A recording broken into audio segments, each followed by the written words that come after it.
A lot of this isn't going to make sense to you, and I'm sorry about that. I'm just going to start at the beginning, with the house.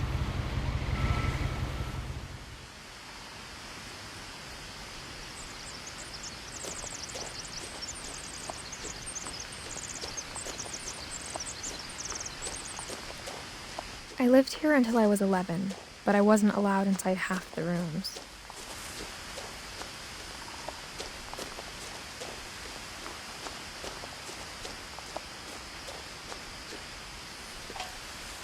Inside the mailbox were bills from 7 years ago, marked urgent, open immediately.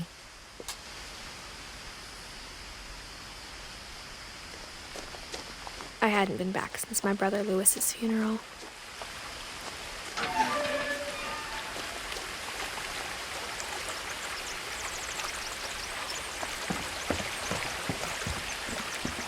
In her will, my mother left me a key, but didn't tell me what it unlocked.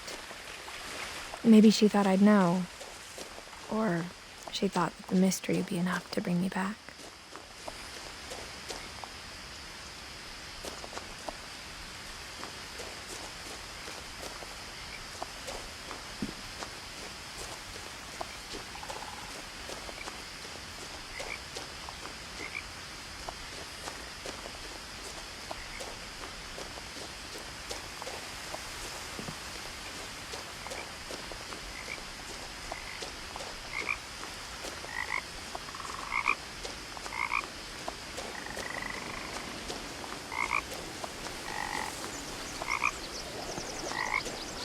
The truth is, even after I inherited the house, I never thought I'd come back to it. But now I had questions about my family that only the house knew the answers to.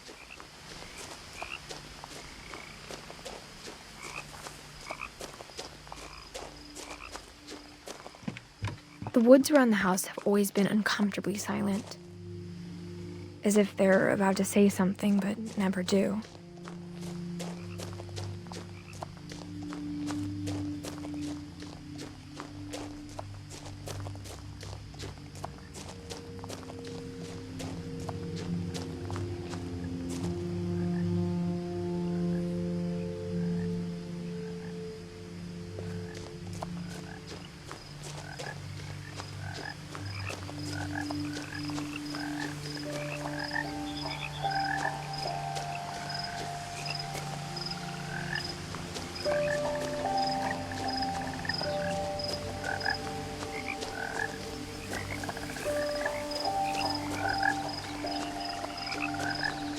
The house was exactly like I remembered it, the way I'd been dreaming about it.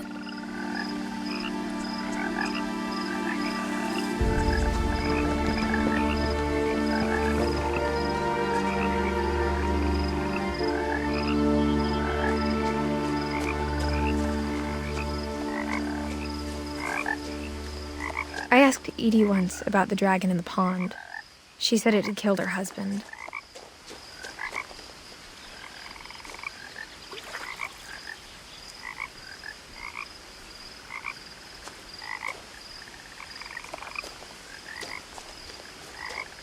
I was 6. It seemed like an odd joke to me, even then.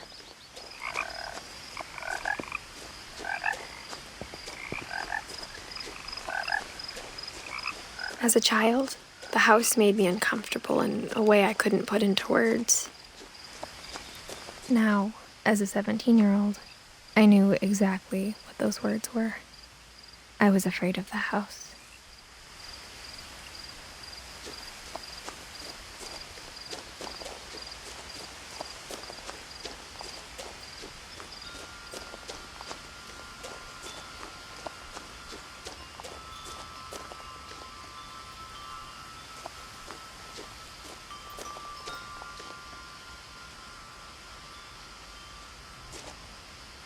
The house felt like it had always been here.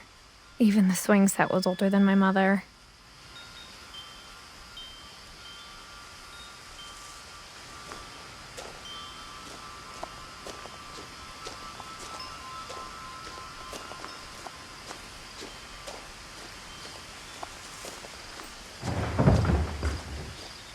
I heard something moving around in the garage.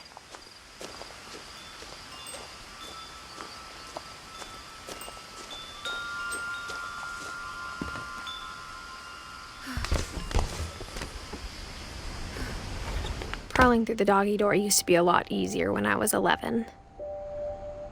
The power had been turned off the night we left.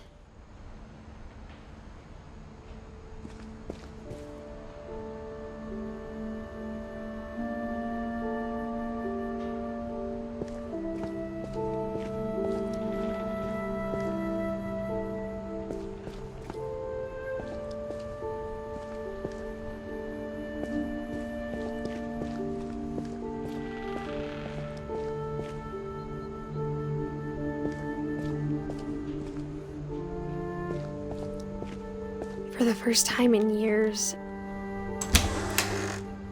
I felt like I was home.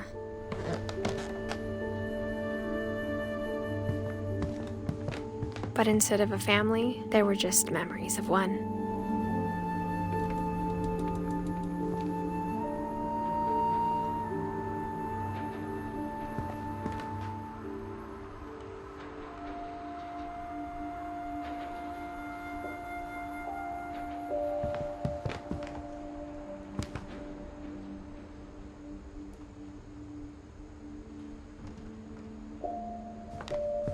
Like how only one restaurant would deliver to our house, so we had Chinese a lot.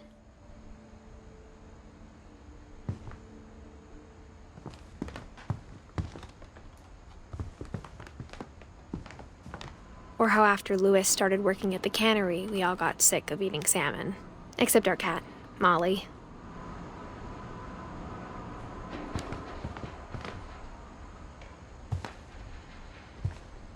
The table was still a wreck from the night we left.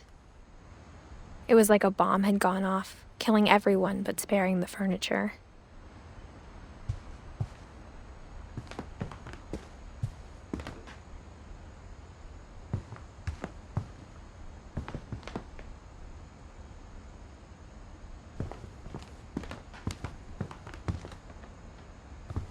Nothing in the house looked abnormal. There was just too much of it, like a smile with too many teeth. Even the fireplace had a story. Edie told me the bricks came from the original house, after it sank.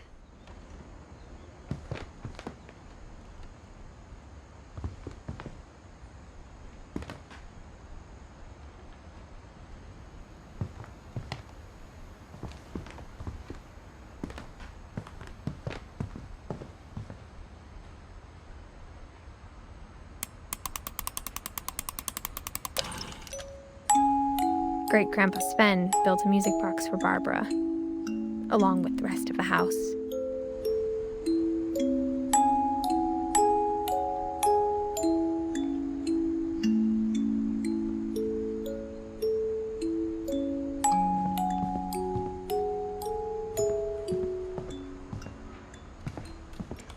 My mom wasn't much of an optimist, but she never stopped believing that my brother Milton was alive.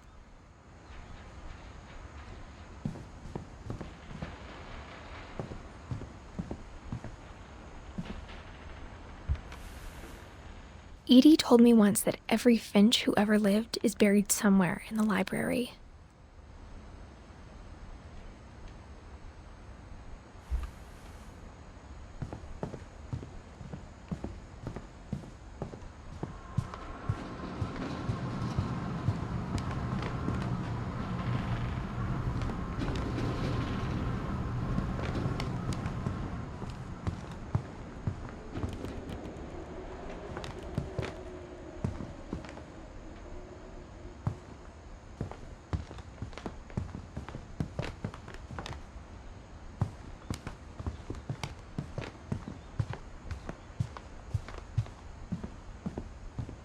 Mom always told me to stay out of the basement, so I wasn't too surprised when the key didn't fit.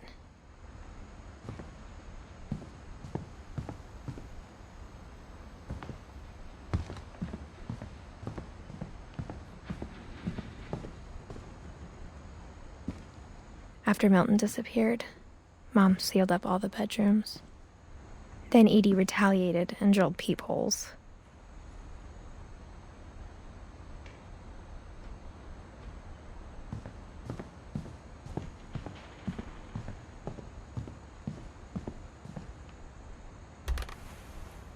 My Grandpa Sam spent 7 years sharing a room with his dead brother, Calvin.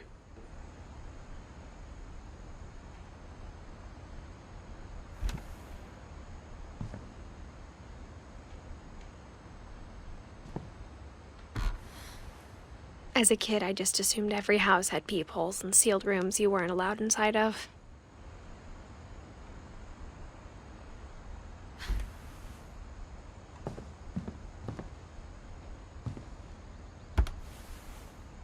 The last time I was in Edith Sr.'s room, I was 10 and she was painting my portrait.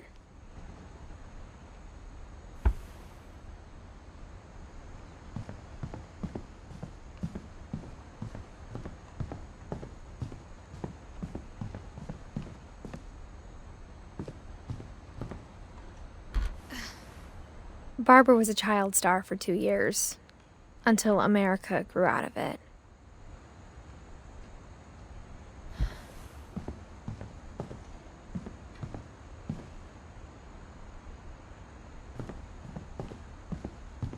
Edie's father, Odin, built the original house.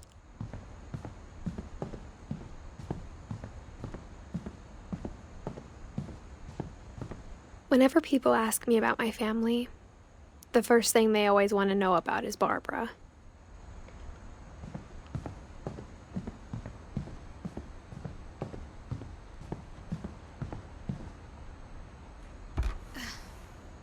Molly always seemed like a girl I could imagine being friends with, if she hadn't died in 1947.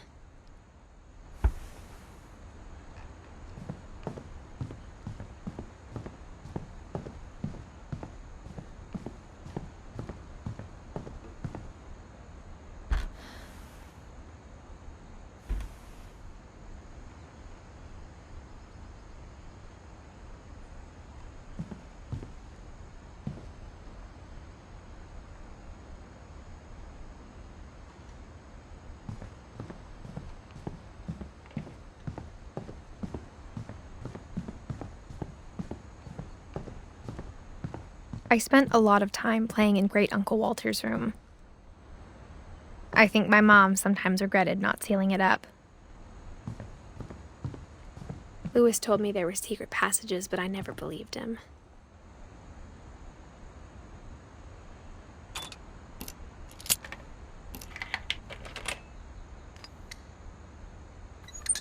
Turns out, my mom was really good at keeping secrets. Now it was time to find out what my mom had been afraid of.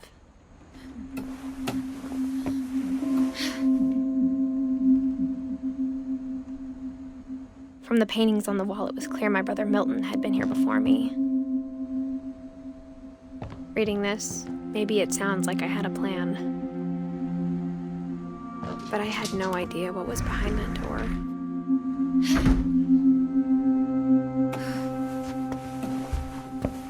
Just like I had no idea where all this was gonna lead.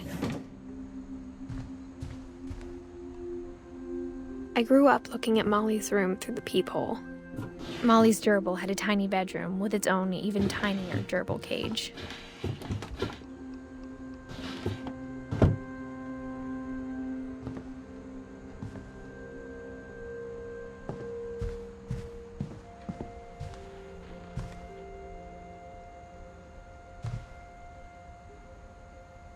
I got the sense Edie had spent a lot of time here, before my mom sealed the doors.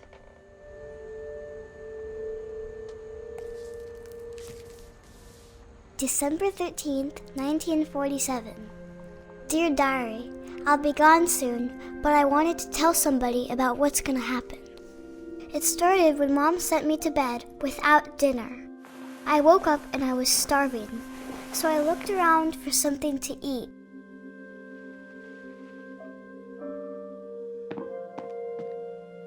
My Halloween candy was all gone.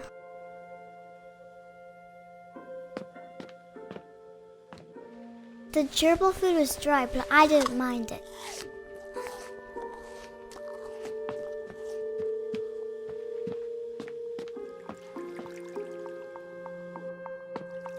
I thought about eating Christopher, but I held back.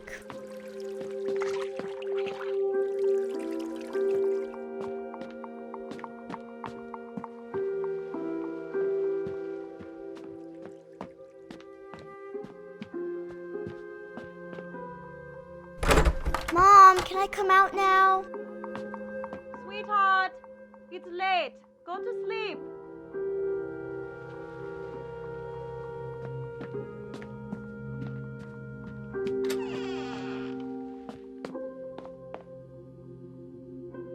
I kept eating and eating.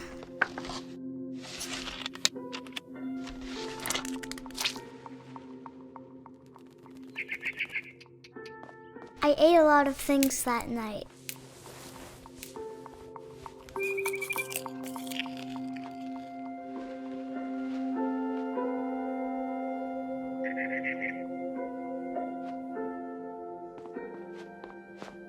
Then I heard chirping outside my window.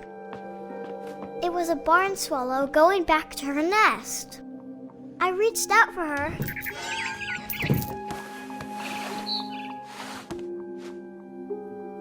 And suddenly,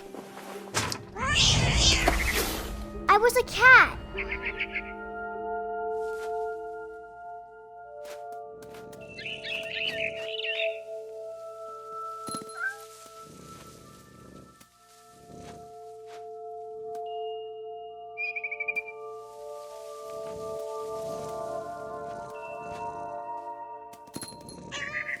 I tried to be quiet, but the bird was really scared.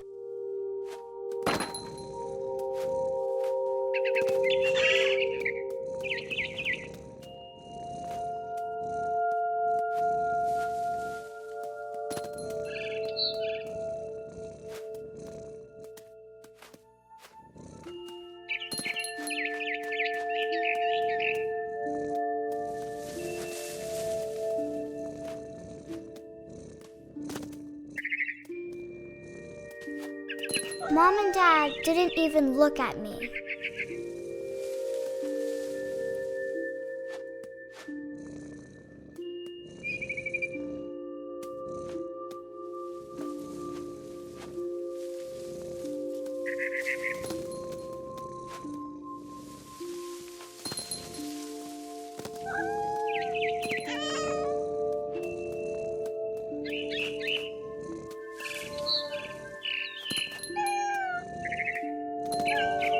The babies were all gone.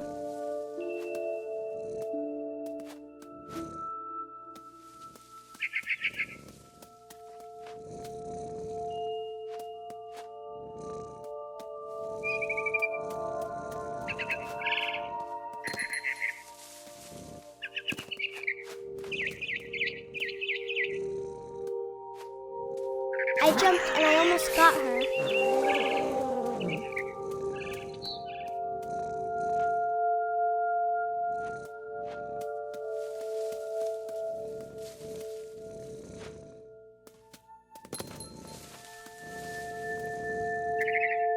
I could tell she was getting really tired.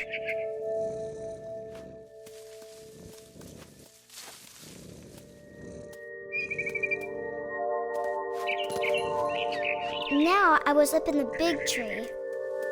I promised Dad I wouldn't climb it anymore. All I cared about was eating that mama bird.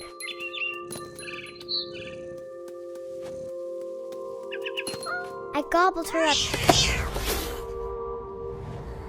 And suddenly, I was an owl. First, all I heard was the wind. Then I heard little teeth nibbling in the grass.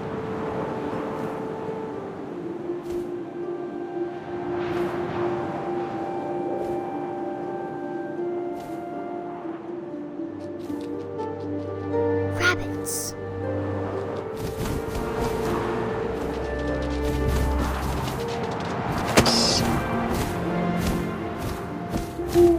I imagined his face looking up and seeing mine through my talons. I swallowed him up, and I didn't chew one bit. Then I flew off to find something bigger.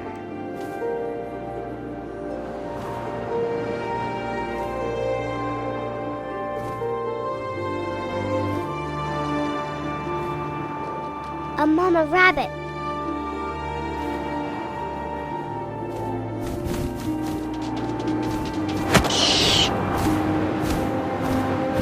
She was almost too big to carry. I started choking, but I couldn't stop eating. And suddenly, I was a shark.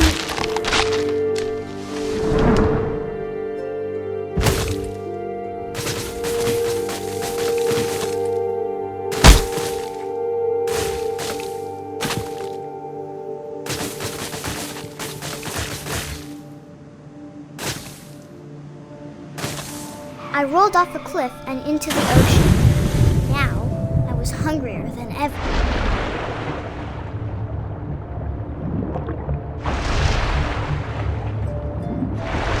I wanted fat, juicy seals. I tore off her flipper, and it tasted really good. I grabbed on tight. But I was so hungry, I jumped out of the water. When I opened my eyes, everything had changed.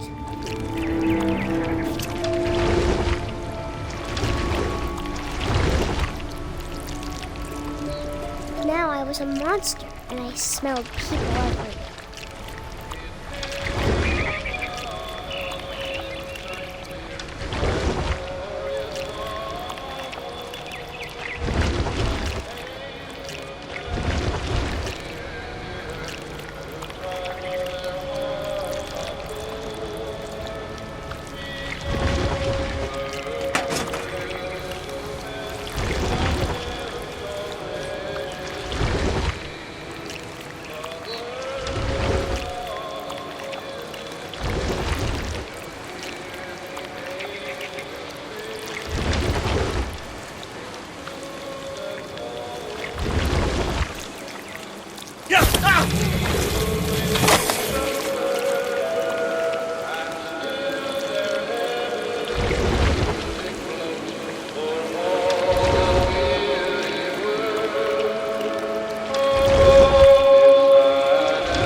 After the last passenger, I was still hungry. And across the water, I smelled something new. Something I had to have, so I swam towards it.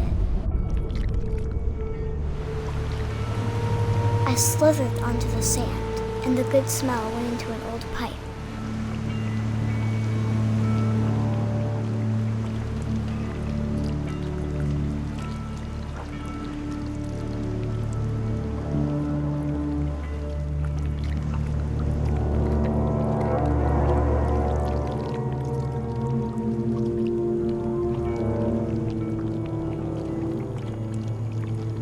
I got closer and closer.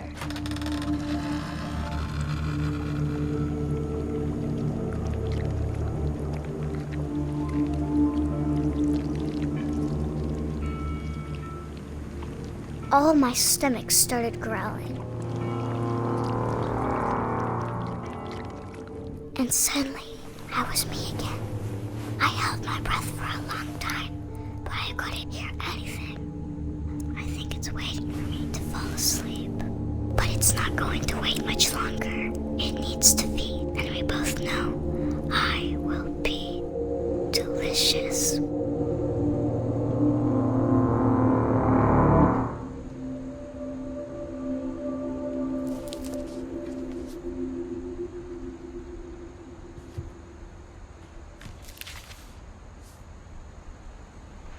I'm not sure if I believed all of that, but I'm sure Edie would have.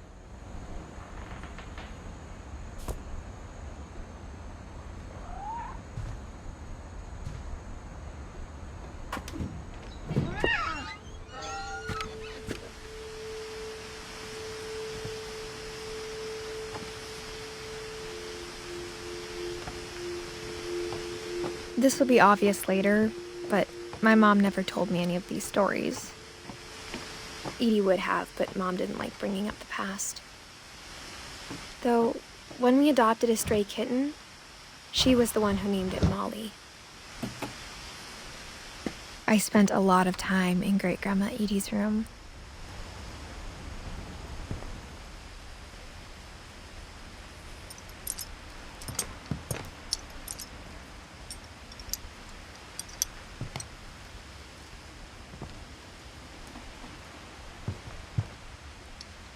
Edie knit me a new pair of gloves every year, just in time to replace the old ones.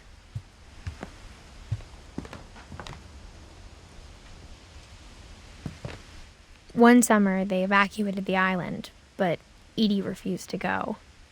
For a few weeks, she was a celebrity.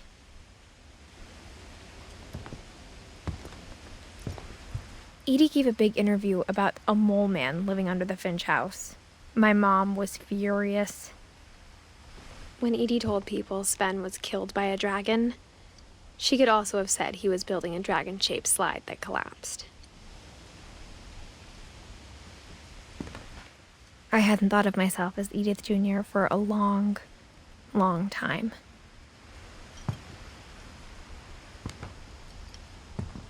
Even in her 90s, sometimes Edie seemed a lot younger than my mother.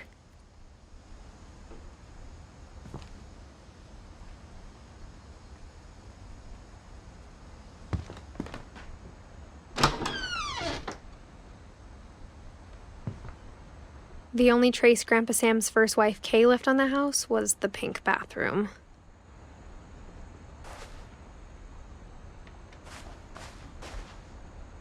It was a pretty big trace.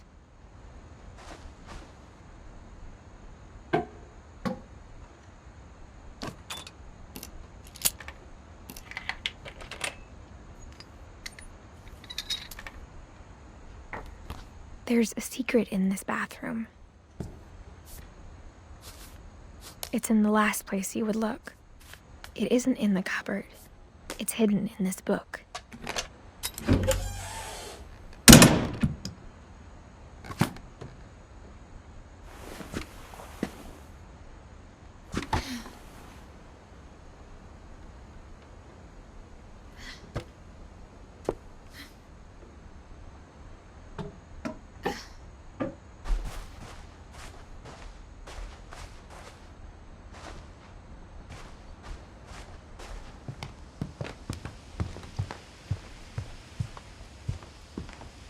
Louis died a week before we left, but Edie had already started to memorialize him. Her room was like a museum.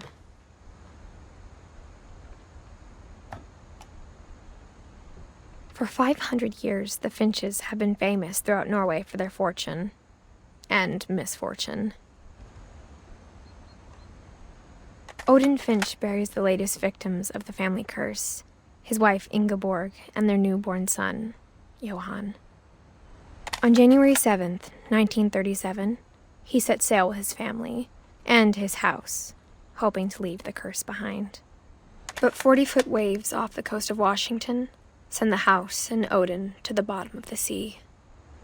Odin's daughter Edie, with husband Sven and baby Molly, step ashore on their new home, Orcas Island. Odin Finch is the first to be buried in the new family cemetery. His daughter Edie is already dreaming of a new Finch house.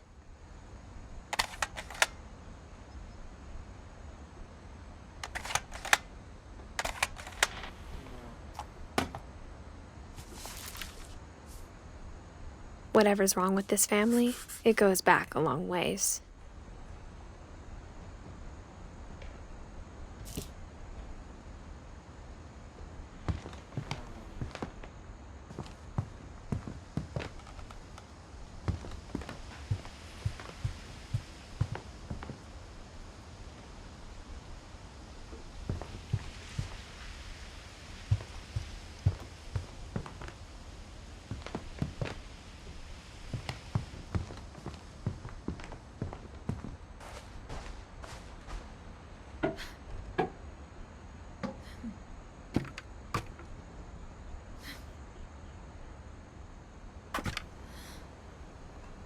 Sven gave Sam an old camera he'd refurbished. He never put it down.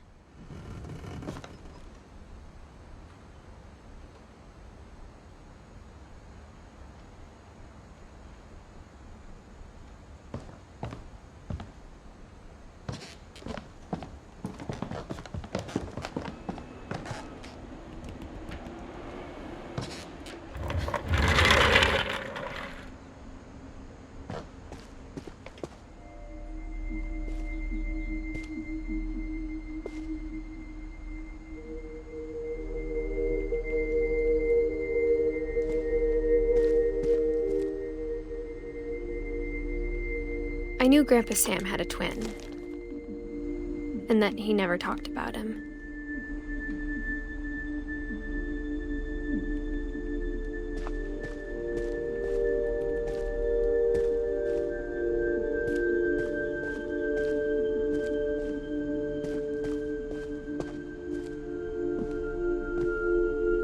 I guess my grandpa didn't like history any more than my mom did.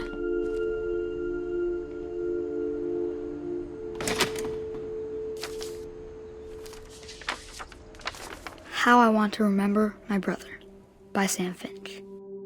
The thing I remember is that when he made up his mind, that was it.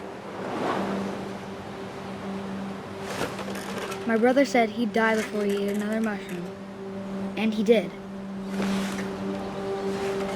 At Barbara's funeral, we swore we'd never be afraid again, and he wasn't.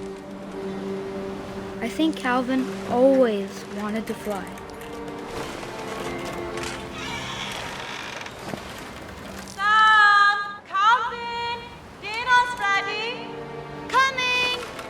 But that day, he finally made up his mind to do it.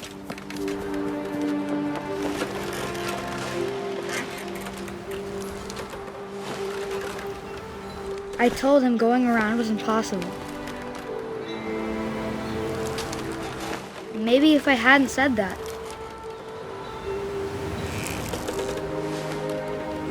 Alvin, I'm not gonna tell you again. maybe if the wind hadn't picked up, then maybe he'd still be here. But I doubt it. I think he'd already made up his mind. That's what I want to remember about my brother.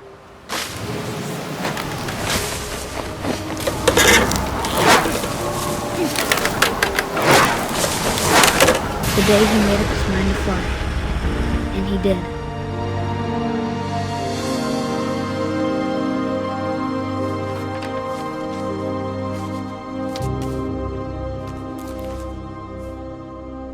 Calvin's story felt strangely familiar. When I was younger, I remember trying to do the exact same thing.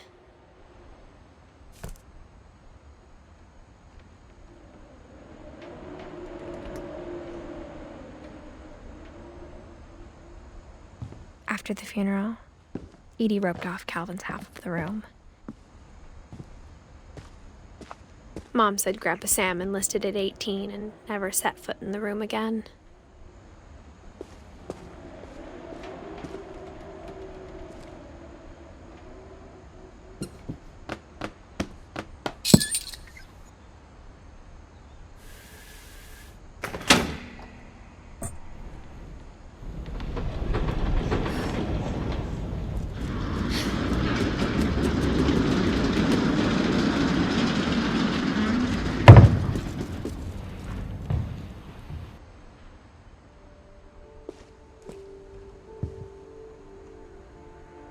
The passages were a pretty tight fit. They'd obviously been built for smaller hands and bellies.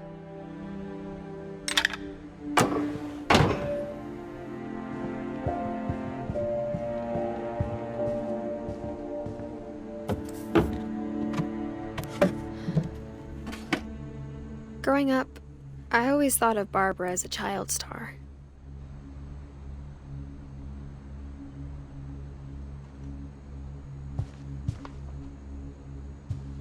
I never thought about how hard it must have been for her afterwards.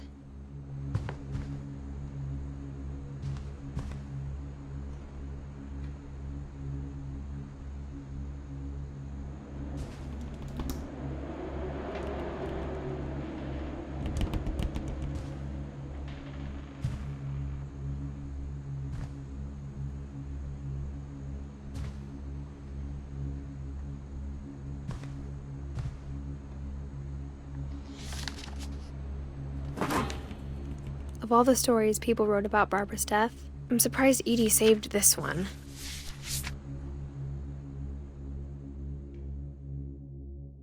Old Jack here with another ghastly tale inspired by America's most unfortunate family. I'm calling it The Surprise Ending of Barbara Finch. As a child star, Barbara was famous for her scream. Now at 16, she was all washed up. A has-been. But in a lucky break, she'd been asked to perform her signature scream at a local convention for monster movie fans. It was just the boost her career needed. Unfortunately, her scream hadn't aged well. Getting better. I think you just need the right motivation. Her biggest fan and current boyfriend, Rick, was about to demonstrate when... Now that was a great scream. It was Barbara's father, Sven. He'd slipped into a table saw and had to be rushed to the emergency room. So Barbara got stuck babysitting her youngest brother, Walter. Her convention comeback was cancelled. Okay, I'm hearing frustration, but I'm not hearing terror. What if I tried... A gang of hoodlums in Halloween masks have been terrorizing Orcas Island tonight. Police are urging residents to... That came from the basement. You're right! Also, I loved your delivery on that. Why is your basement door locked? Because my dad likes making puzzles and secret passages. There's a key hidden in the music box. The secret is to keep winding and winding until finally the key pops out. Thanks, babe. I'll be back in a sec. 20 minutes later, Rick hadn't returned. So Barbara went to look for him, right on cue. She reached for the music box. And as she wound the key, she listened for Rick, but the house was silent.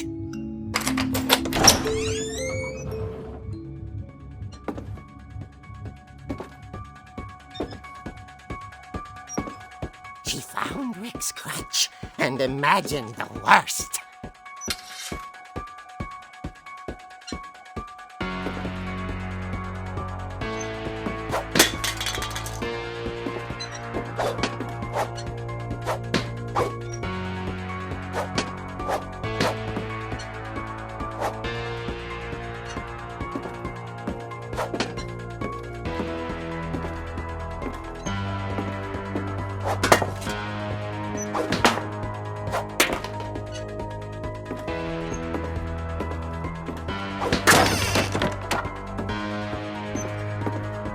The gang's leader is the infamous Hookman killer, Dr. Carl Hamill, who impaled and then ate his family 10 years ago tonight.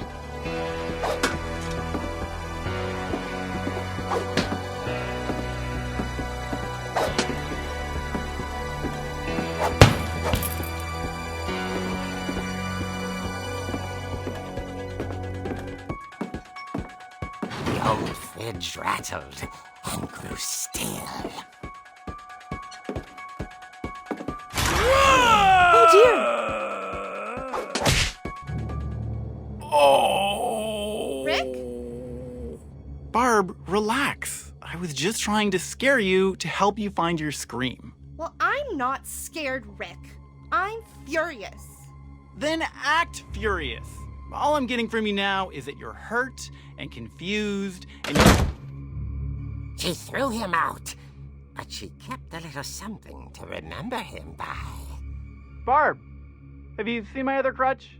And she was still holding it when she fell asleep watching the late picture show. Hours later... Barbara! Walter, what's going on up there? Ah! Okay, I'm coming up, but if this is a trick, you're dead, Walter.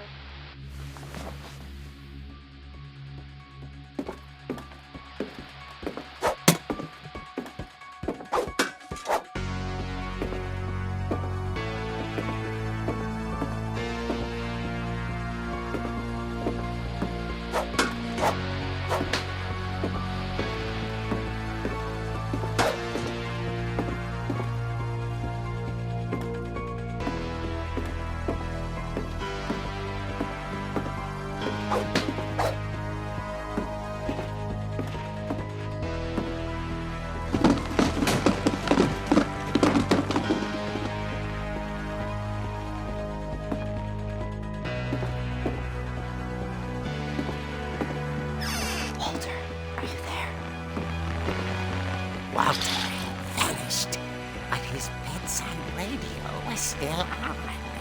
Orcas Island police describe the man as 6 feet tall, with a steel hook for a hand. Residents are urged to lock all doors and windows and notify the police of any suspicious activity. Barbara turned, saw the hook man, and was speechless. He was quite smashing.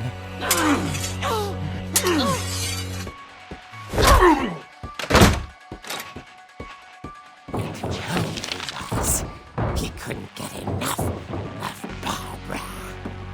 Okay, Barbara, there's gotta be another way out of here.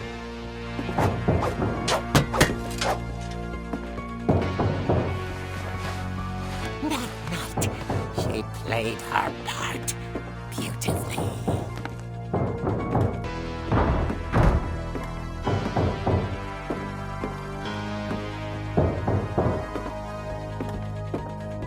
She thought about abandoning Walter, but just couldn't do it.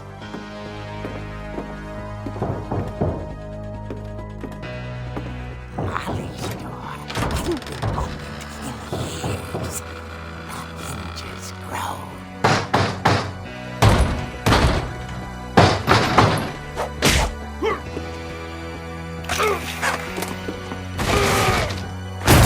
He wasn't moving, but she sensed the story might not be over yet.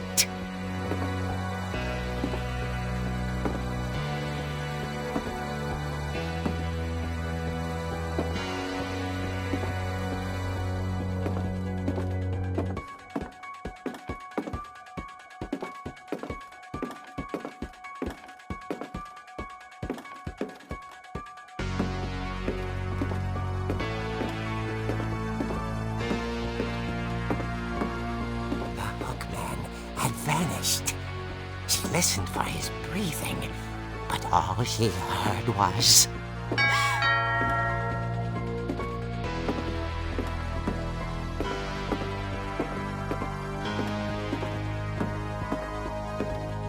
At the door, she heard whispering. It was coming from inside the house.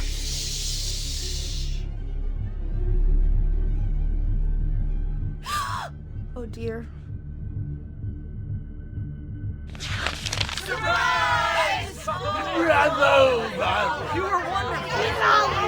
monsters had come to surprise her. For Barbara, it was a dream come true. Then she saw what kind of monsters they were, and she realized what was about to happen. She was going to be famous. And with her final breath, Barbara Finch gave the performance of her life.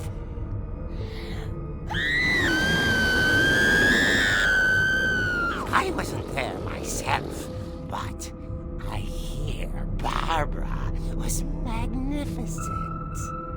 Poor girl. She had a taste for stardom. But unfortunately, so did her fans. Of course, the police blamed it all on poor Rick, who disappeared the same night. And little Walter? Hiding under his bed the whole time. He took it all pretty hard, but that's another story. As for Barbara, tucked inside the music box is all they ever found of her. Her ear. Now that's what I call a real eerie tale.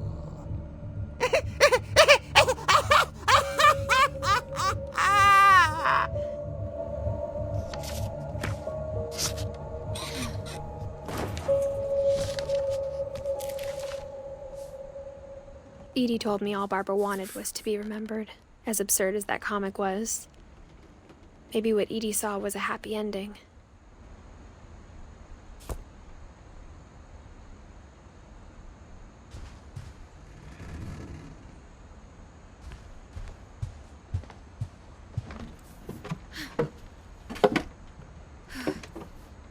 I guess now I know why Mom didn't like me playing with the music box.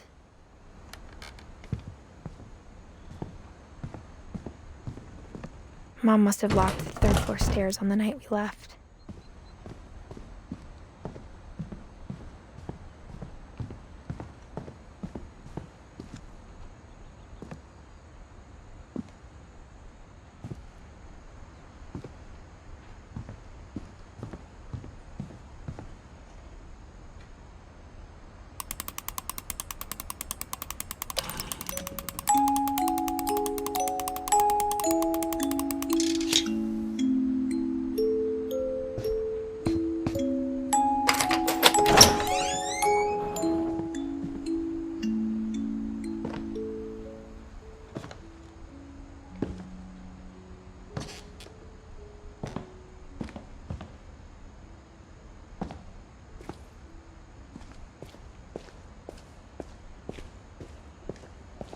Mom said the basement was off limits, unless I wanted another tetanus shot.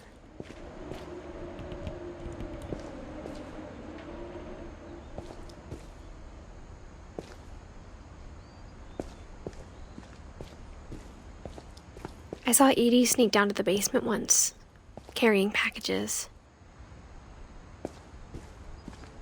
I thought maybe she was hiding presents. It turned out she was hiding a lot more than that.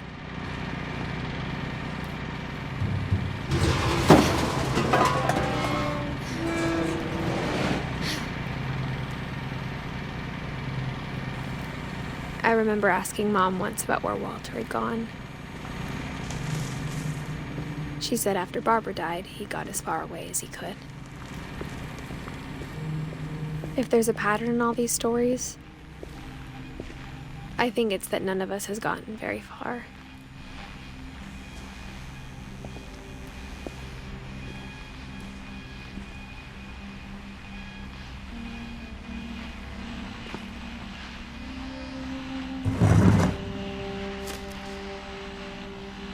Goodbye, everyone. I can't believe I've been down here for 30 years. On that first day, after the shaking started, I didn't think I'd survive a week.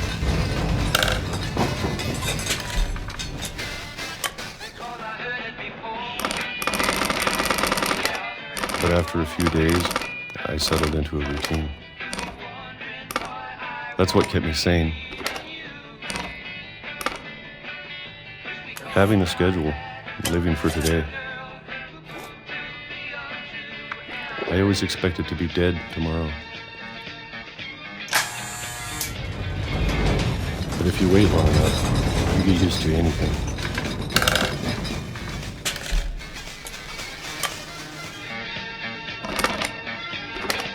Even a monster on the other side of the door starts to feel normal. Almost friendly.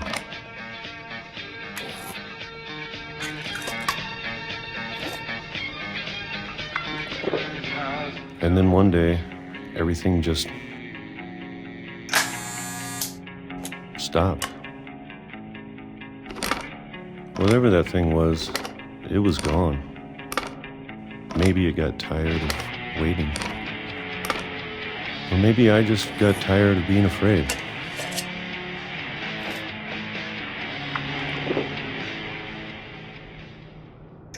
It's been a week now, the longest in 30 years. I'm done waiting. I have to leave while I still can.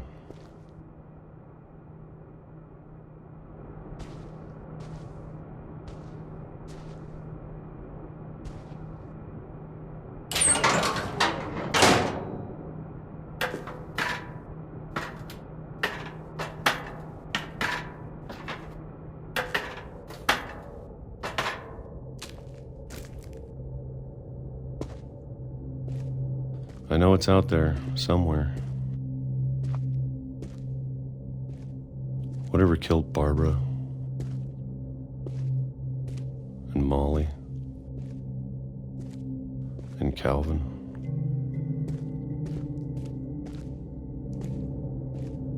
Maybe this is all a mistake. But I need to stop living the same day, even if it kills me.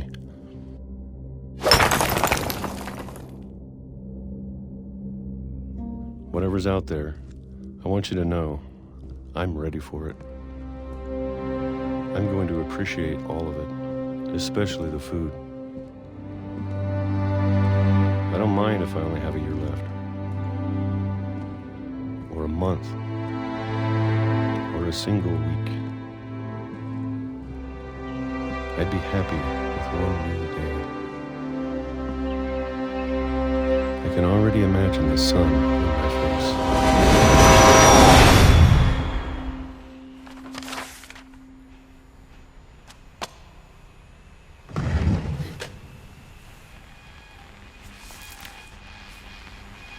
Walter died when I was 6. I can't believe my mom never told me he was down here. I'm sure my mom was trying to protect me.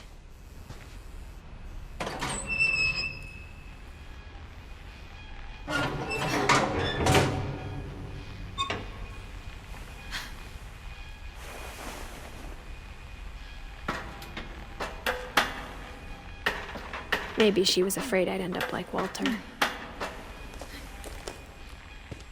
But if she never told me about an uncle under the house, I can only imagine what else she was hiding.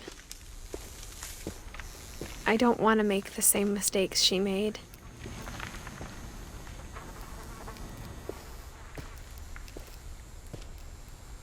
Trying to bury something that's still alive.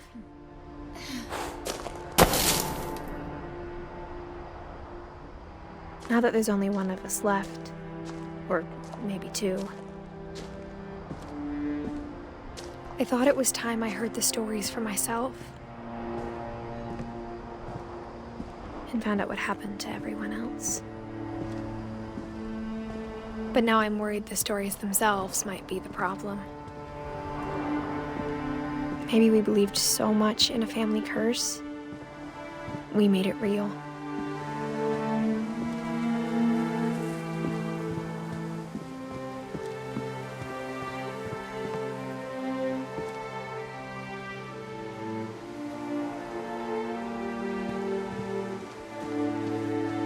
I don't know if I should even be writing this.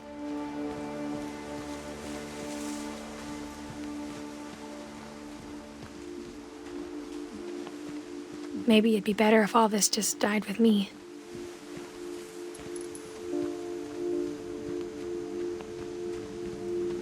But I thought you should know about your family.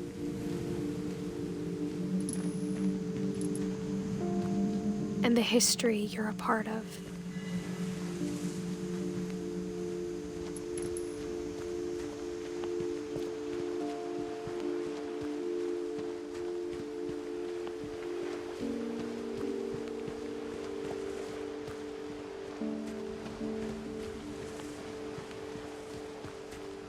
Though to be honest, I feel as lost as you probably do right now.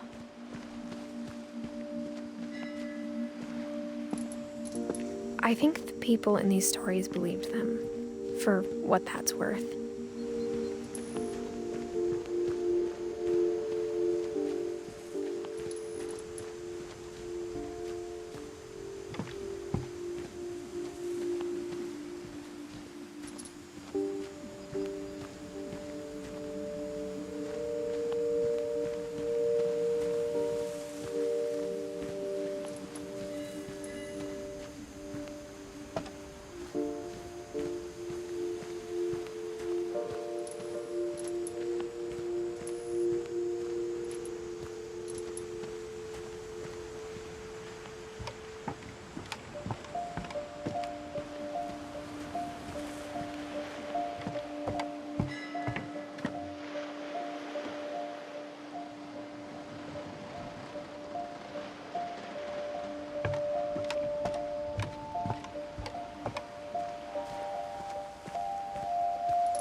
you look at the house, that history of imagination and stubbornness and madness, any of it seems possible.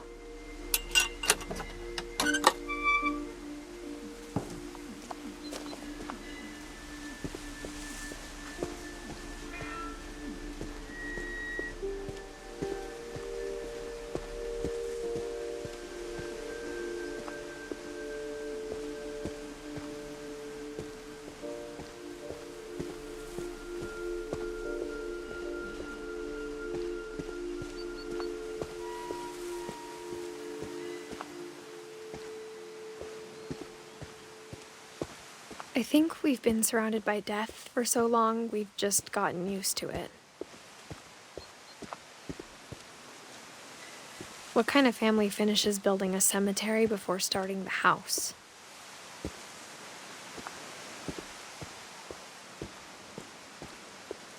It's embarrassing for me to admit this, but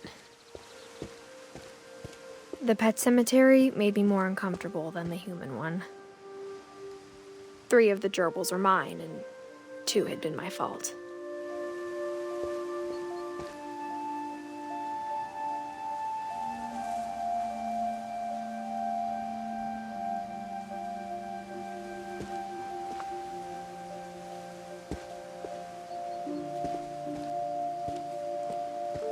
Sven built the house, but it was Edie who designed the cemetery.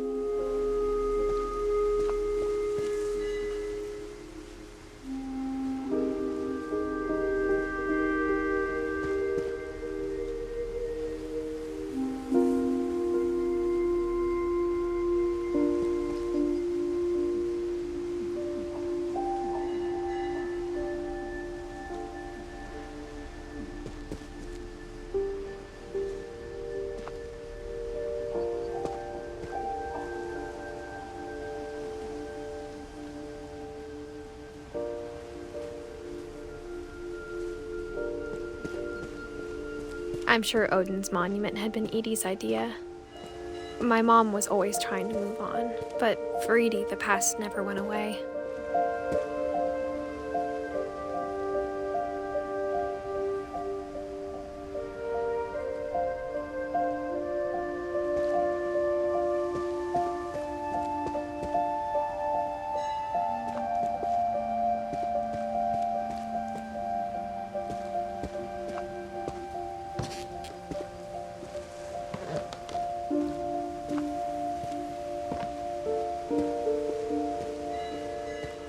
Her dad had been pretty strict, but it wasn't enough to save her brothers. She was just trying to do better.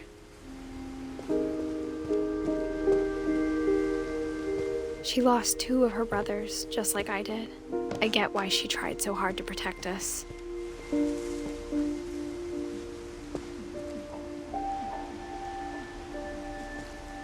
We never found Milton's body, so my mom insisted we were putting up a monument, not a tombstone.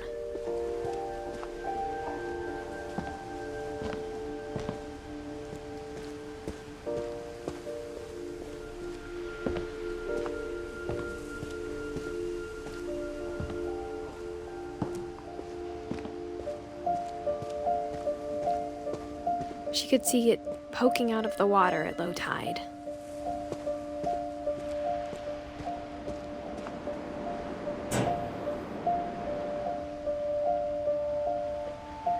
Edie said she dreamed about the old house every night.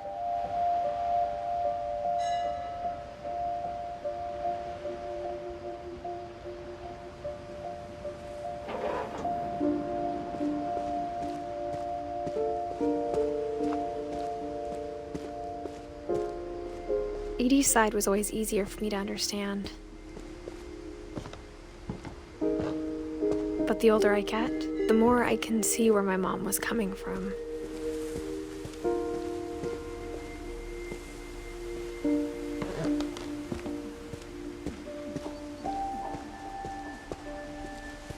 There's so many things I wish I could ask my mom now. Part of me thinks this is what she wanted all along. For me to come back someday and find everything out for myself.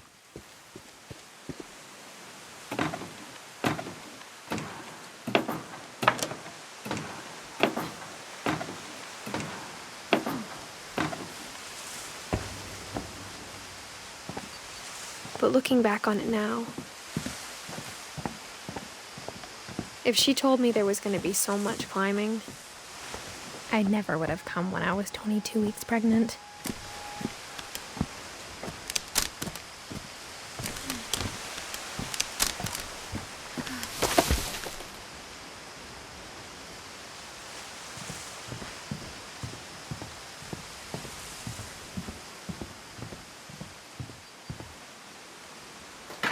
I never met Grandpa Sam, but I think he and my mom had a lot in common.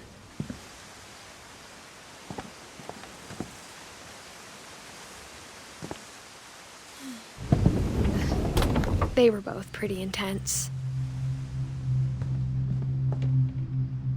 Sam spent his life shooting photos, but Mom said he got nervous being in front of the camera. I guess we're all afraid of something.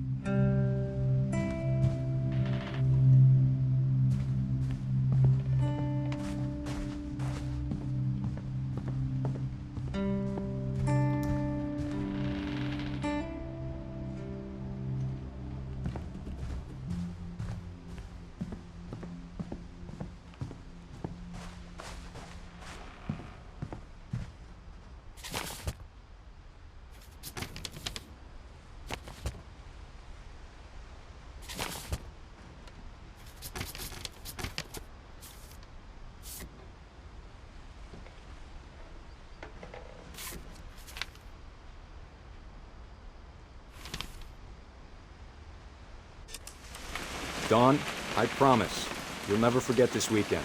Yes, sir. These memories are gonna last a lifetime. Perfect.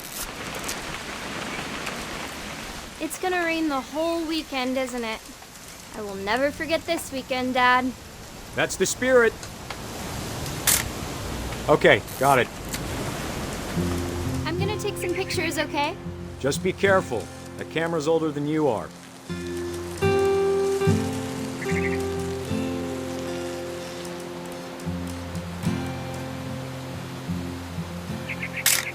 You're right, Dad. It's starting to clear up. Still freezing, though.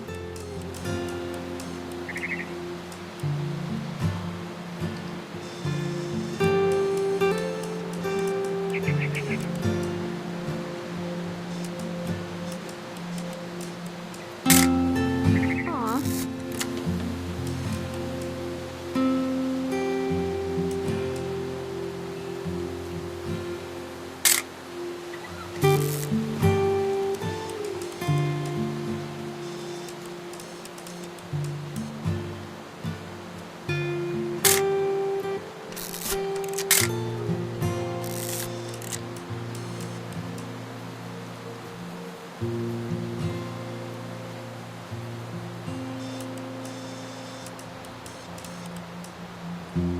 Definitely should not have drunk all that coffee. Hold still while I take a picture of you. Hey! That's a keeper. I'm just saying, I'm not always gonna be here, Dawn. You'll need to remember this stuff, if you want to survive. I'll be fine, Dad. You know who else thought he was gonna be fine? Some guy who died. Dawn, I'm being serious. I know, Dad. You're always serious. Doesn't being out here make you want to chill out? Well, to tell you the truth, I haven't been out here in 20 years.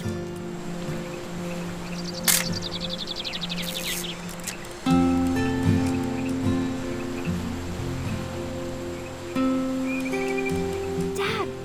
Good eyes, Dawn. Before you take the shot, let me get a picture of you. Dad, Let me get behind you. do I have to do this? Dawn, you don't have to do anything. But if you want to survive, you'll need to be strong. Great shot, Dawn!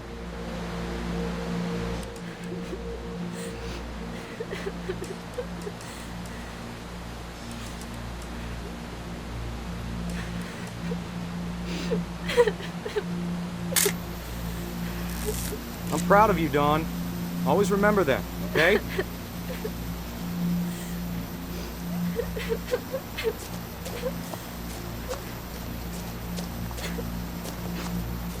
Sorry, Don, just gotta reset the timer.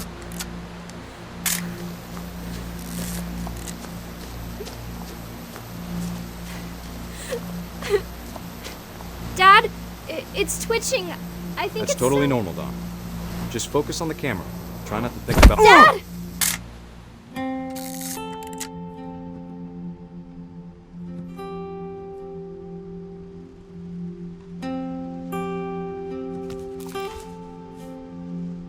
Of all these stories, that's the one I wish most that my mom had told me.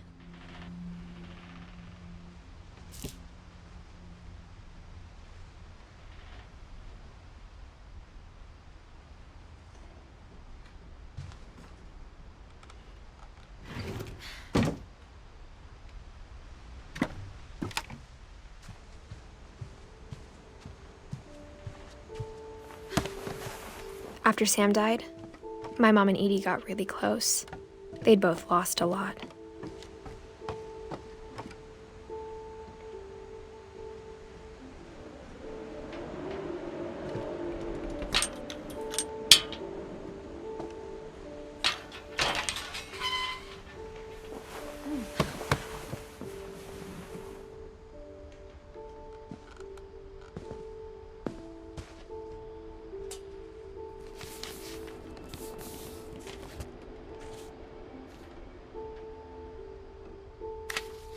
Dear Kay, do you remember the way Gregory used to laugh when he thought he was alone? Like something funny was happening, but only he could see it.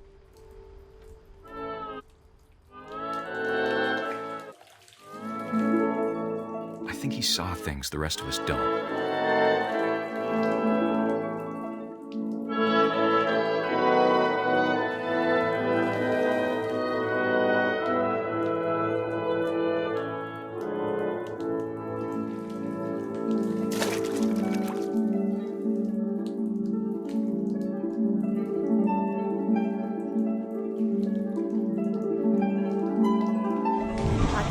Gregory, it's time to... Hold on, sweetie. Hello? Sam, I told you I don't want to talk right now. I wonder what he saw. What his world was like.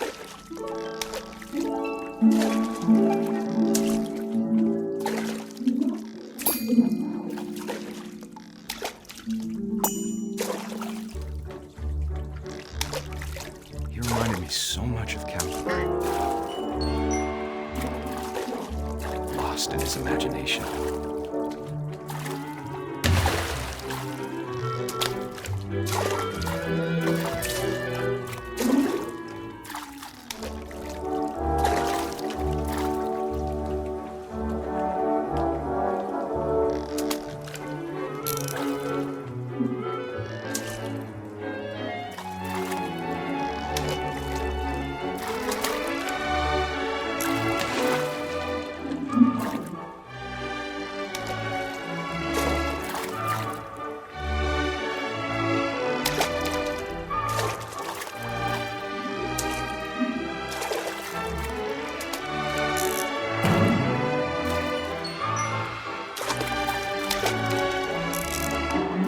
I know how silly it sounds.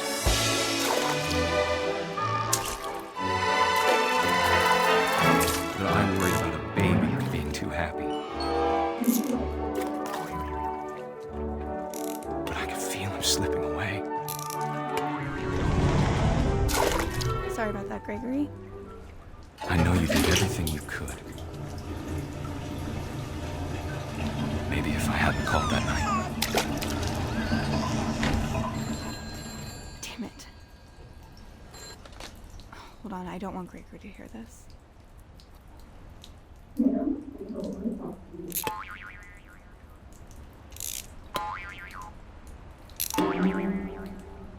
I wish he could have told us about the world he saw.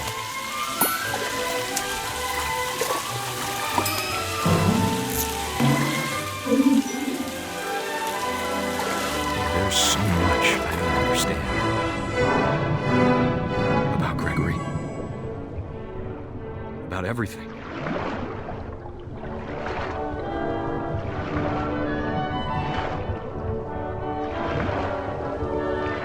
But I know what happened wasn't your fault.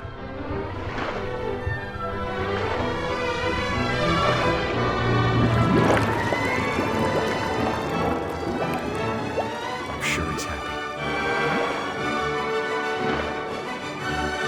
And he'd want you to be happy too. Good luck, Kay. Love, Sam.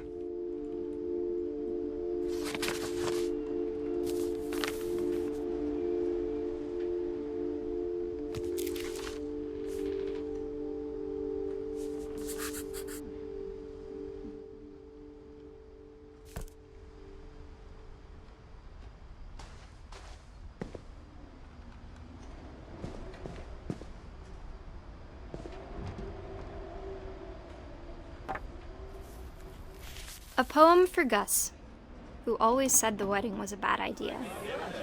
Our father never hit us kids, at least not very hard, before the day my brother said with teenage disregard that he'd be dead before he'd see a wedding in our yard.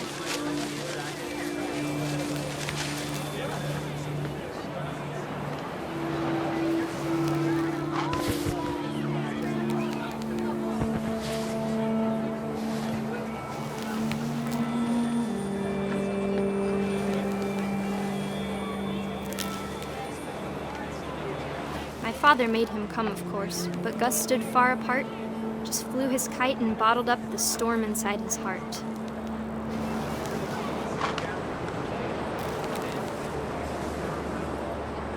I tried to talk him out of it, but though he'd never met her, we don't need a stepmom were the words that I now pronounce you husband and wife.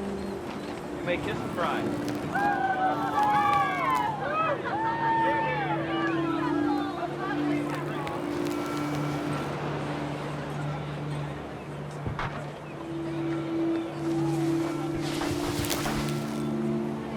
When the time for photos came, Dad ordered him to come here. But Gus declined and as a sign held up his middle finger.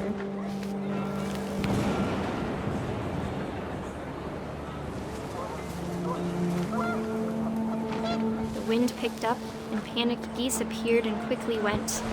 But all the humans did that day was go inside the tent.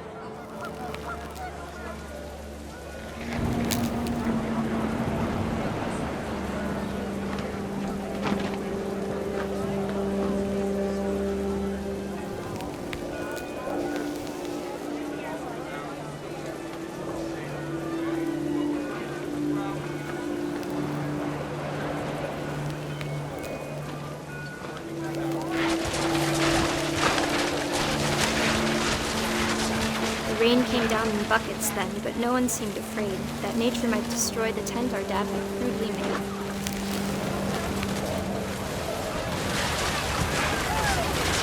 The thunder sounded much too close and full of angry power. But all my father said to this was, "Make the music louder."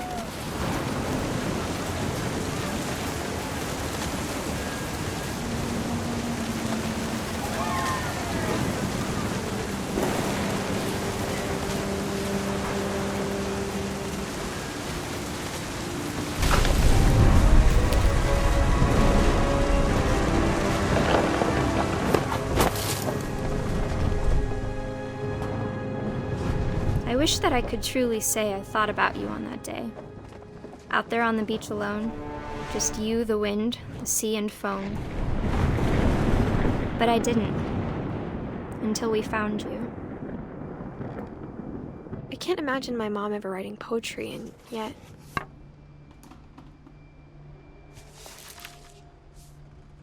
She never talked about him, but Mom told me once if I was a boy, they were going to name me Gus.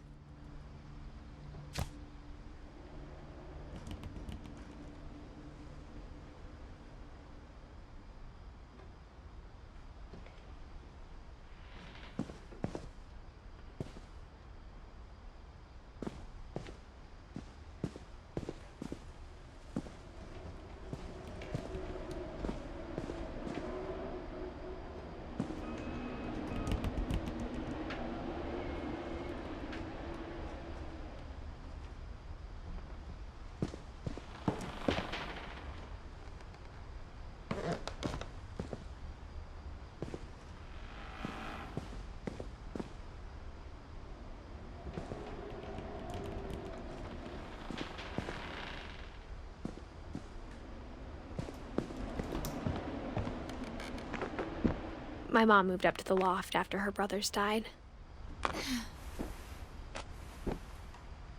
At the time, it was as far away as she could get.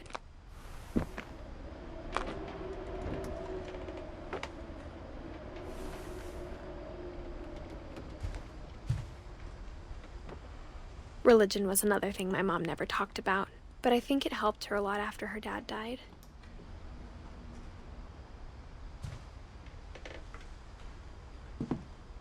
She spent a summer building houses in Calcutta, where she met my dad, Sanjay.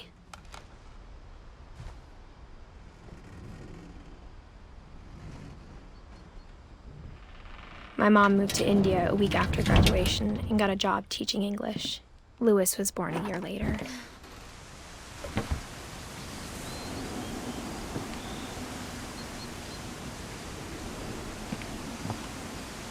When my dad died, I don't think Mom knew where else to go. I'm sure Edie was happy to have her back. And to see kids in the house again.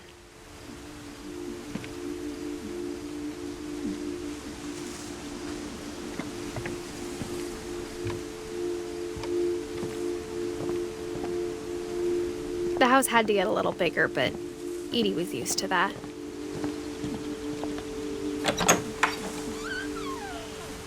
And for a while, things were good. Almost normal.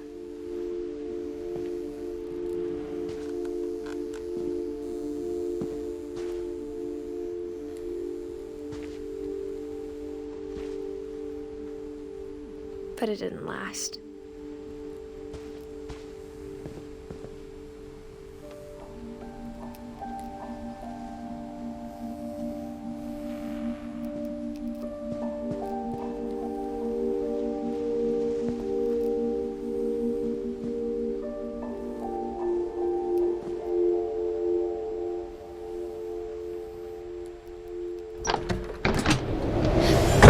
The beginning of the end was Milton's 10th birthday, when Edie gave him a castle.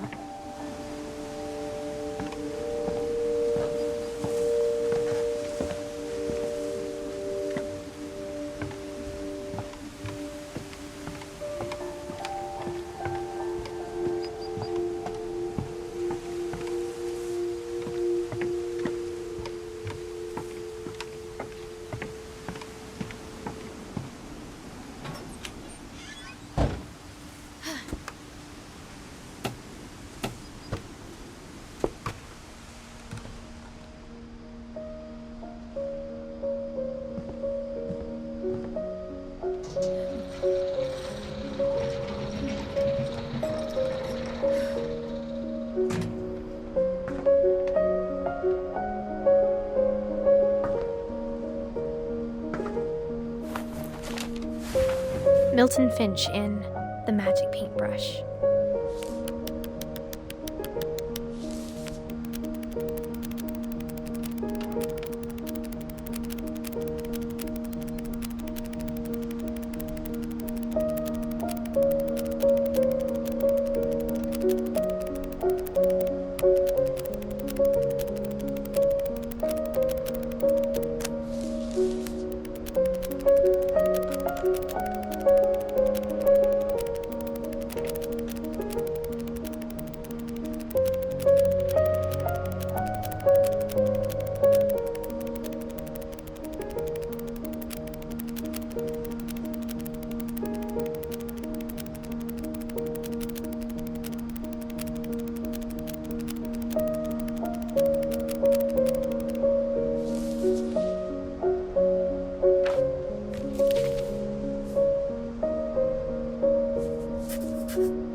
I was 4 when Milton disappeared.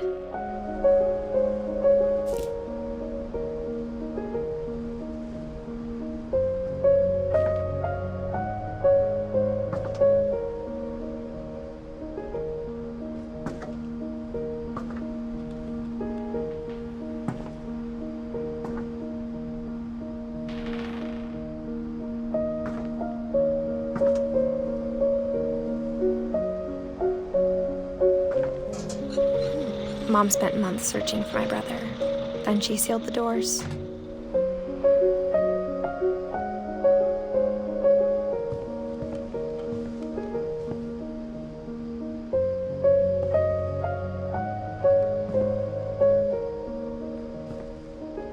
Whatever Milton had found in the house, Mom didn't want it getting out.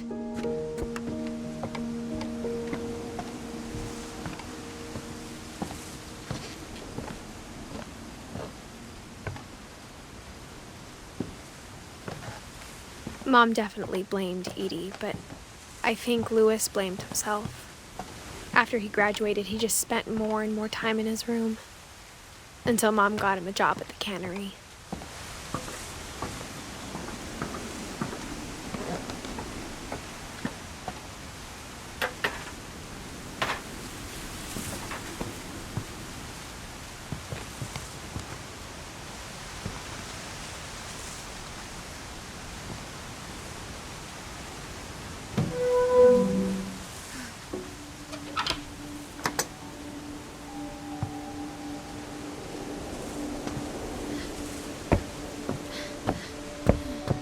Louis's room smelled very, very familiar.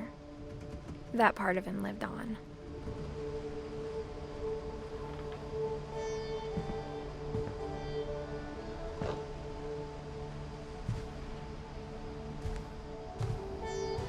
Louis and I spent a lot of time playing games together, but he was surprisingly bad at them.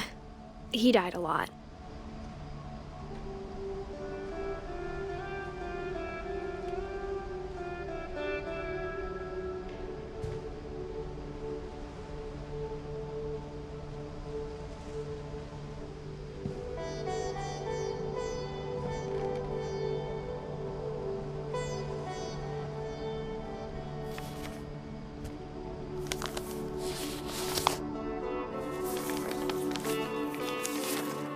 Dear Mrs. Finch, as Louis's psychiatrist, I can understand your desire for an explanation. As I see it, the trouble began in January, shortly after we convinced your son to seek treatment for substance abuse. Newly sober, I believe Louis first noticed the monotony of his daily life.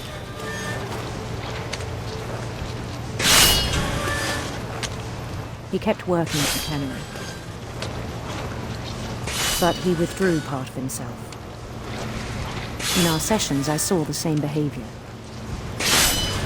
His mind began to wander. I asked him to describe it. He said he started small, imagining a labyrinth.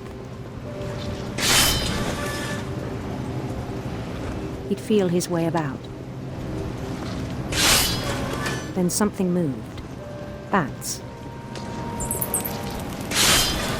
And toads.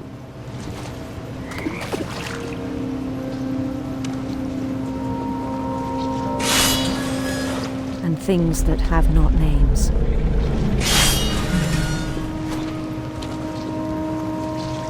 He knew it was all in his head.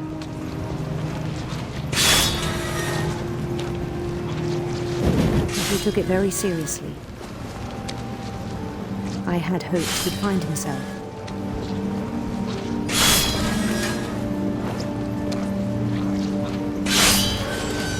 But he found something more. I worried about him then. Daydreaming at the cannery. I spoke with his boss. But he said Louis had become a model employee. Methodical, tireless, focused. Like a whole new Louis. So I let him go on.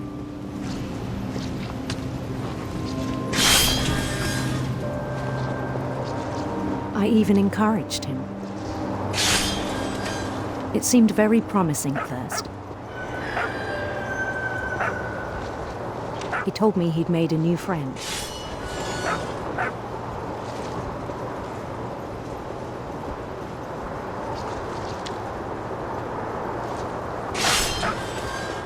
On the edge of a city he named Louis Topia.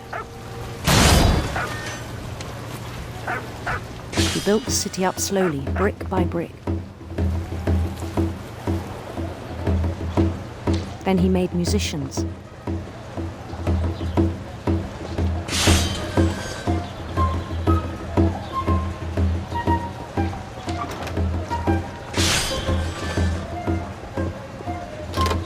songs for them to play. He talked about starting a band.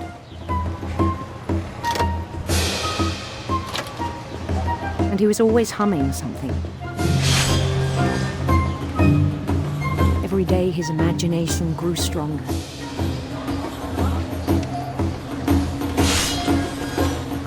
He no longer spoke at the cannery, but his chopping was as reliable as ever. Then one day it struck him that all the cheering crowds, even the stones under his feet, were all in his imagination, so he could do whatever he wished.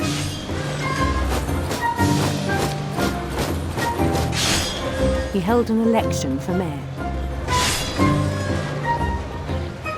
and he won. They begged him to stay, but his mind was already wandering. It became a game for him.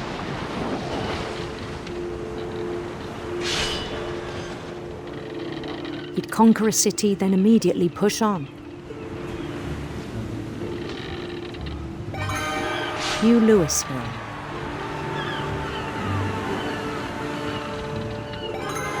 St. Louis. He started drifting away from our reality.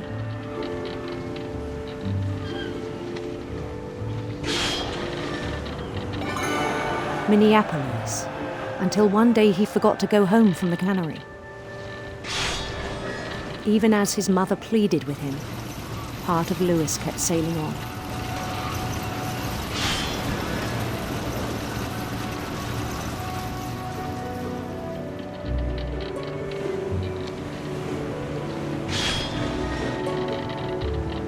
In Louisburg, he heard rumors of a handsome queen.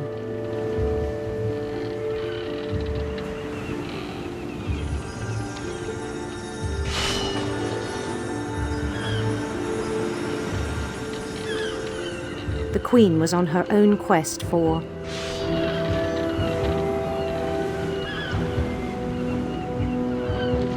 sinister serpents.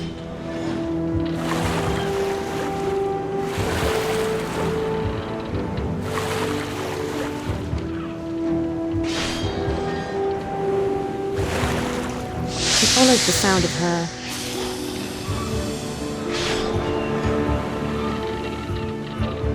silver harp.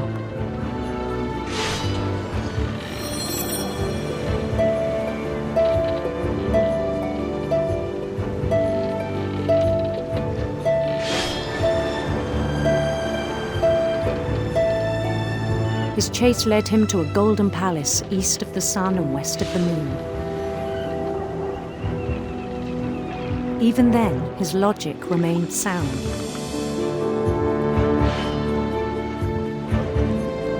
He knew the world was all in his imagination.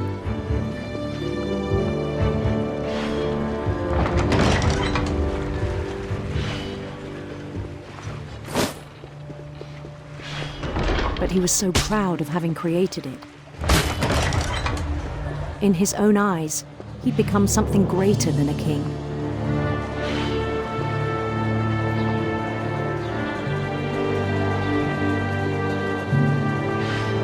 For someone who'd never known success in the real world, I think it was overwhelming.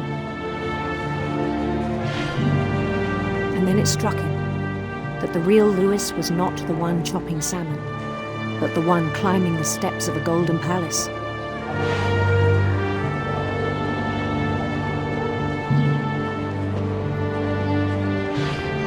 My imagination is as real as my body, he told me.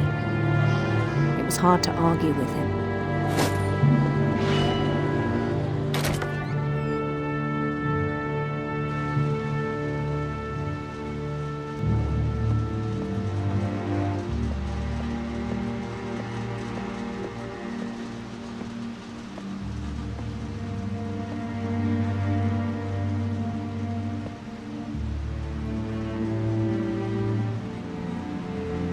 Began to forget the world we know.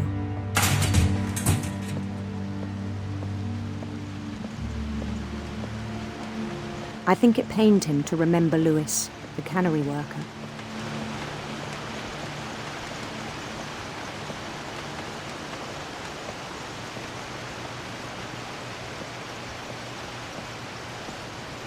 He began to despise the man with a royal contempt.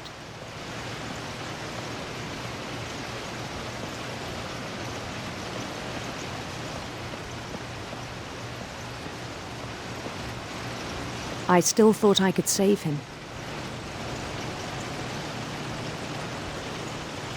Even after he said he was being crowned king over all the lands of wonder.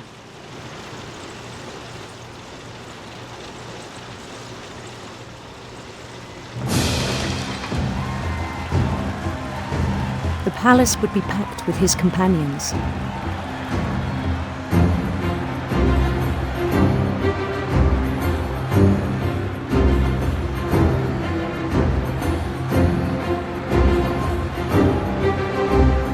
Including the wise Calico who'd insisted on inviting him.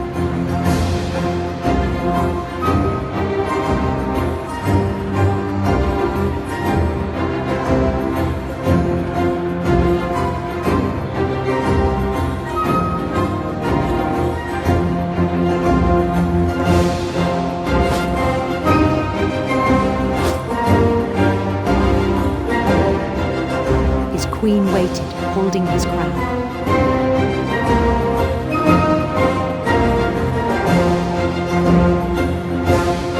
There was only one thing left to do.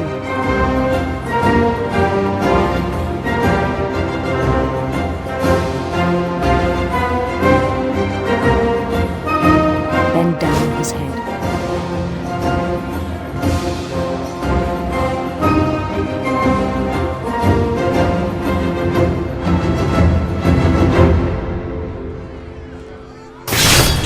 And the rest I think you know. Mrs. Finch, your son was a kind man who will be missed by all of us who knew him.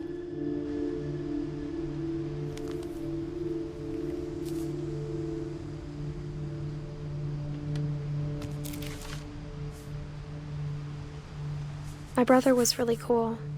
I wish you could have met him.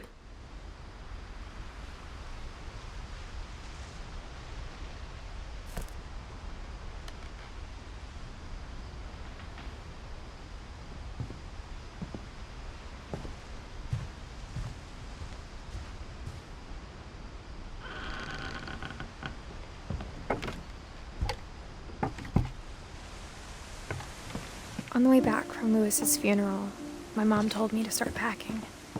She waited until the day before we left to tell Edie. I'm not sure if she wanted to make it easier or harder.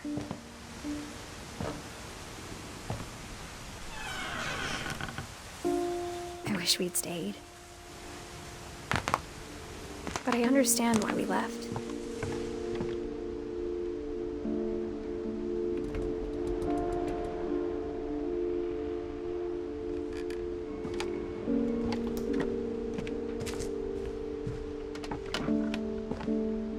My mom ended up leaving everything behind.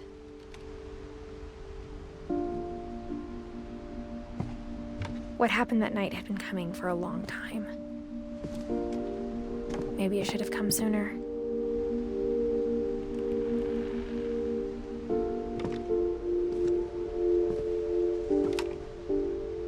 But it had to end one way or another. All that's left now is to tell you about that last night.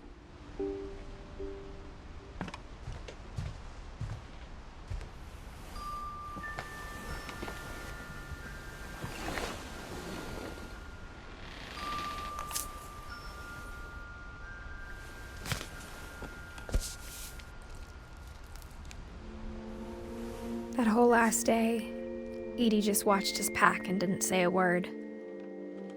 Until supper, when she raised her glass and said, "To our final night together, and all our final nights apart."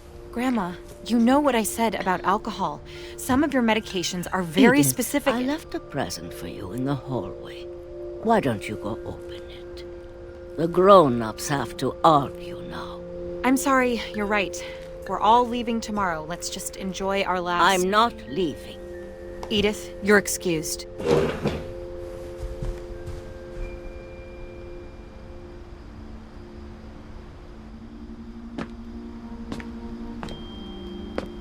The power had been shut off that morning, but Edie always had plenty of candles.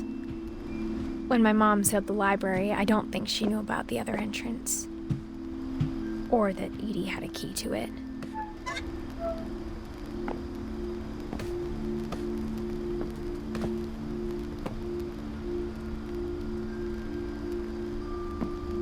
The thing you're afraid of isn't going to end when you leave the house. Edith has a right to know these stories. My children are dead because of your stories. I think it's best if Edith and I leave tonight. We'll have the nursing home send a van for you in the morning, okay?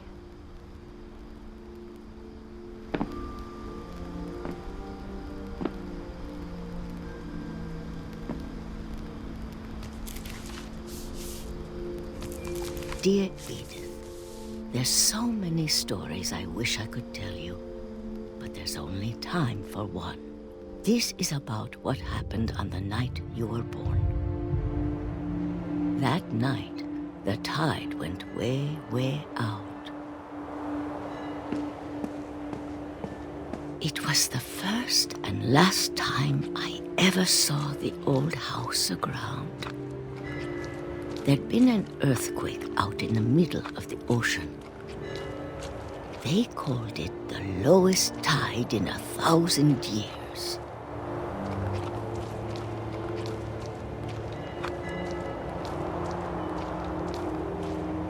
God, it smelled awful. You know, I've seen that house every day of my life.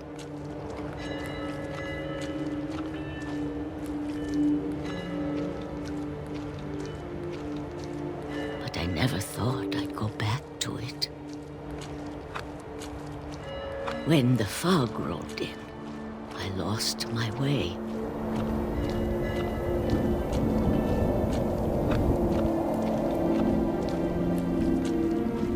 I got turned around.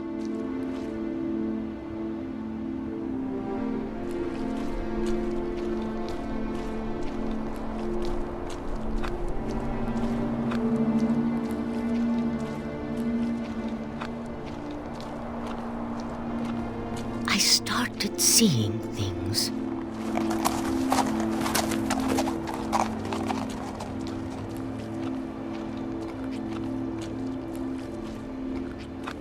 Things I'd forgotten had ever existed.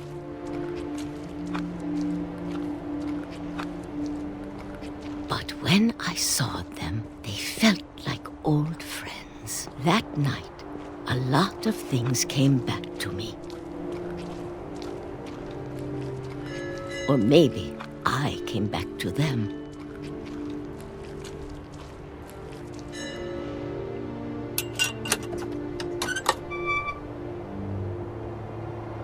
Things I can't explain, but that I need you to try and... Edith, what are you doing in here? It's mine. Edith! Mom, you're gonna rip it! Let go! I kicked and screamed, but Mom dragged me to the car. I never saw Great-Grandma Edie again. The next morning, the van came to pick her up, but she was already gone. After that, we moved around a lot.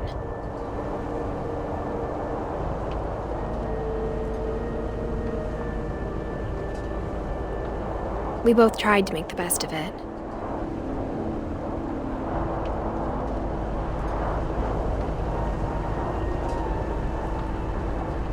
A few years went by.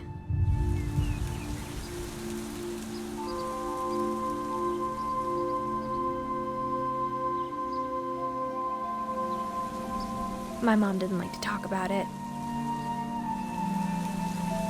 but she started getting sick a lot. The rest happened pretty quickly.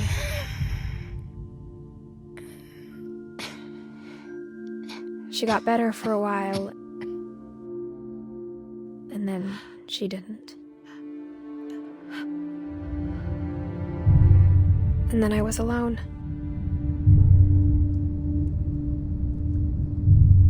The last Finch left alive.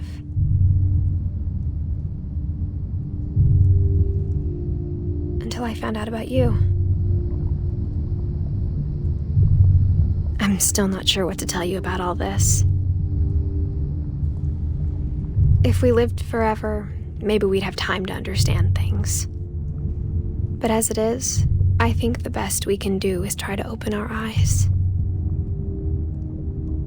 And appreciate how strange and brief all of this is. This journal was supposed to be for you. But now I hope you'll never see it. I just want to meet you and tell you all these stories myself. But I guess if you're reading this now, things didn't work out that way.